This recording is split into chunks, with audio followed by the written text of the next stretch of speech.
কিছু কিছু জিনিস দেখলে না মানে খুব বিরক্ত লাগে, খুব অবাক হই এবং খুব রাগ ধরে, জানেন তো।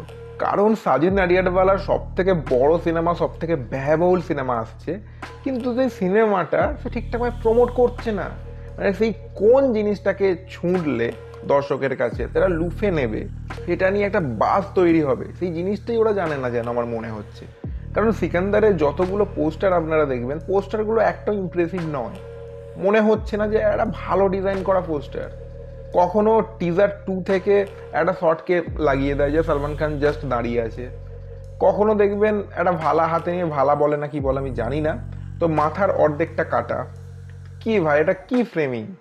ঠিক আছে, তারপরে আর একটা যেটা সাজিদের জন্মদিন উপলক্ষে দেয়, যেটা ওই প্রথমের অ্যানাউন্সমেন্ট ভিডিও থেকে একটা ফটো আমাদের দিয়ে দিয়েছিল পোস্টার বানিয়ে। তো এইগুলো দেখে না খুবই ডিসঅ্যাপয়েন্ট হই। এবার এই ডিসঅ্যাপয়েন্ট হওয়ার কারণ আছে অনেকগুলো। দেখুন, যদি এমনি চলে আসতো ঠিক আছে ভাই, তুমি সব মুভির ক্ষেত্রে একই করো, এই মুভির ক্ষেত্রেও করেছো।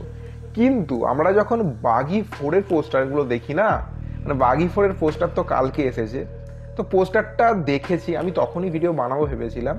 কিন্তু আপনারা লক্ষ্য করে দেখবেন বাঘি 4-এর পোস্টারগুলো কত সুন্দর। আমি যদি প্রথমের দিকে চলে যাই, যখন একদম প্রথম যে পোস্টারটা দেওয়া হয়েছিল, সেটা দারুণ ডিজাইন করা হয়েছিল। একটা ব্রুটাল, হাতে একটা অস্ত্র নিয়ে, মানে পুরো রক্তাক্ত ব্যাপার, এরকম একটা হেভি লাগছিল দেখতে।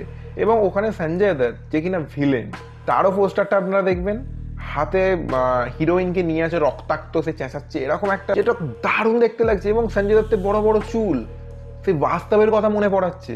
এবং আপনারা যদি দেখেন যে রিসেন্ট যেটা বেরিয়েছে, মানে কালকে যেটা বেরিয়েছে, তো টাইগার সাহেবের জন্মদিন উপলক্ষে তার একদিকের পোর্শনটা দেখানো হয়েছে, কিন্তু সে যেরকম একটা অ্যাটিটিউড নিয়ে আছে, যেরকমভাবে ডিজাইন করেছে, রিয়েলি মনে হচ্ছে হ্যাঁ পোস্টার এরকমই হওয়া উচিত, এই সিনেমাটা ভাই কিছু একটা হবে।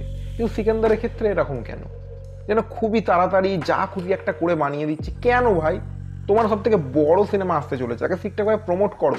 হ্যাঁ জানি যে সালমান ভাইয়ের নাম হলে এর প্রমোশনের দরকার পড়ে না, ঠিক আছে, বাঘি 4-এর প্রমোশনের দরকার পড়ে কারণ অনেক ট্রোল হয়েছে আগে, তো ভালো করে এটাকে বানানো যাক, আমি মানছি।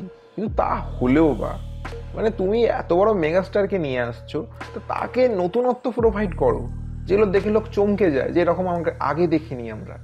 সেটা কিন্তু হচ্ছে না। এটা আমার কি বলবো, সাজিদ নাডিয়াডওয়ালার মানে বিরাট রাগ এটার প্রতি, যে এই রকম জিনিসটা কেন হচ্ছে। এ ভেদভাব কি ভাই? এ ভেদভাব কি? আমরা যারা ফ্যান্স তাদের তো খারাপ লাগছে, লোকে তো বলছে ভাই কি এক্সট্রা অর্ডিনারি পোস্টার। আমি তো ওই জন্য অনেক পোস্টার রিয়াকশনই দিইনি সিকান্দার। কি বলবো, কিছুই নেই। আমার মনে হয় সাজিদ নাডিয়াডওয়ালাকে আমাদের সালমানিয়ানসদের থেকে কাউকে রাখা উচিত।